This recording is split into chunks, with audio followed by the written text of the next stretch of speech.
चुनाव चल रहे हैं दो राज्यों में, हरियाणा में और आप हमारा बिल्कुल पड़ोसी है यहाँ से जम्मू कश्मीर में। और दोनों राज्यों के अंदर भारतीय जनता पार्टी का जो चुनाव प्रचार है और यहाँ तक के प्रधानमंत्री नरेंद्र मोदी के जो संबोधन हैं उनमें भी जम्मू कश्मीर की बात नहीं है,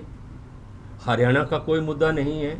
वहाँ भी हिमाचल की बात हो रही है। प्रधानमंत्री अपने भाषण में कह रहे हैं कि देखो, हिमाचल में सरकार के पास तनख्वाह देने के पैसे नहीं हैं, हिमाचल में आर्थिक तौर पर सरकार दिवालिया हो चुकी है, इसलिए आप भारतीय जनता पार्टी को वोट दो, क्योंकि कांग्रेस की सरकार बनेगी तो हरियाणा और जम्मू कश्मीर का भी यही हाल हो जाएगा। ये वक्तव्य प्रधानमंत्री का अत्यंत दुर्भाग्यपूर्ण है और प्रधानमंत्री के पद पर बैठे व्यक्ति का इस तरीके का वक्तव्य जो है, मैं समझता हूँ कि जो फेडरल सिस्टम है, संघीय जो हमारा संवैधानिक ढांचा है, उसके ऊपर भी प्रहार है। आप एक राज्य को नीचा दिखाकर, एक राज्य को बदनाम करके दूसरे राज्य का चुनाव जीतने का आप प्रयास कर रहे हैं और आप ये एक तरह से आप वहाँ के लोगों को धमकी दे रहे हैं कि अगर आपने भारतीय जनता पार्टी को नहीं चुना, भारतीय जनता पार्टी की सरकारें J&K में और हरियाणा में नहीं बनाई, तो हरियाणा में भी जो है लोगों को तनख्वाह नहीं मिलेगी, हरियाणा जम्मू कश्मीर में भी जो है वो आर्थिक दिवालियापन का शिकार हो जाएंगे। तो ये कैसी राजनीति आप कर रहे हैं देश के अंदर? आप थ्रेटन कर रहे हैं वहाँ के लोगों को कि अगर आपने हमें वोट नहीं दिया तो हम आपकी वो हालत कर देंगे जो हमने हिमाचल की हालत की है। अब हिमाचल की स्थिति क्या है? मैं कल एक टीवी चैनल ने मुझे फ़ोन पे लिया था और हरियाणा के ऊपर वो बात कर रहे थे, तो वहाँ के जो प्रवक्ता थे वो कह रहे थे भारतीय जनता पार्टी के कि पिछले 3 महीने से हिमाचल प्रदेश में कर्मचारियों को सैलरी नहीं मिली। अब देखिए कितना झूठा प्रचार कर रहे हैं हिमाचल प्रदेश को लेकर।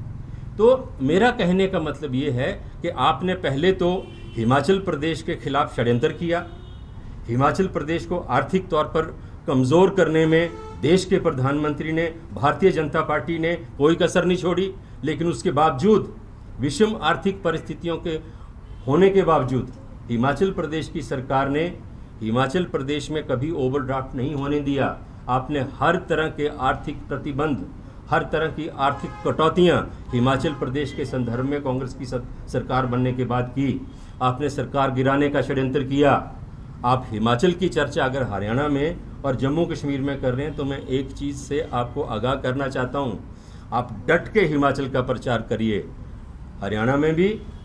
और जम्मू कश्मीर में भी, क्योंकि न हरियाणा में आपके पास हरियाणा से संबंधित कोई मुद्दा है, न जम्मू कश्मीर में भी आप 10 साल से अप्रत्यक्ष तौर पर जो है सत्तारूढ़ हैं, गवर्नर का राज है 10 साल से जम्मू कश्मीर में भी। तो केंद्र की जो भारतीय जनता पार्टी की सरकार है वही वहाँ का शासन और प्रशासन चला रही है। तो पिछले 10 सालों से हरियाणा और जम्मू कश्मीर में आप लगातार सत्तासीन हैं, इसके बावजूद आप हरियाणा की और जम्मू कश्मीर के मुद्दों की बात नहीं कर रहे हैं, आप हिमाचल की बात कर रहे हैं, जिससे स्पष्ट है कि आप इन दोनों स्टेटों में चुनाव हार रहे हैं। इसलिए आपको वहाँ के मुद्दों की बजाय हिमाचल की बात वहाँ कर रहे हैं, हिमाचल का खौफ दिखा रहे हैं आप कि जैसे अगर आपने हमें वोट नहीं दिया, नरेंद्र मोदी का साथ अगर आपने नहीं दिया तो हम आपकी वही हालत करेंगे जो हमने हिमाचल की है। ये बहुत शर्मनाक है, बहुत दुर्भाग्यपूर्ण है। मैं ये कह रहा था कि विषम आर्थिक परिस्थितियों के बावजूद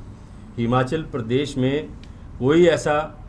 आर्थिक संकट नहीं है जिसका भाजपा प्रचार कर रही है। भारतीय जनता पार्टी के हिमाचल से संबंधित नेताओं ने हमेशा केंद्र में जाकर हिमाचल प्रदेश को मिलने वाली जो कोई सहायता है उसको रोकने का काम किया है, लेकिन हिमाचल प्रदेश की सरकार प्रदेश में जो हमारे आर्थिक संसाधन हैं उनको बढ़ाने के लिए प्रदेश की जो आर्थिक स्थिति है किस तरीके से मजबूत हो, किस तरीके से प्रदेश की जो निर्भरता है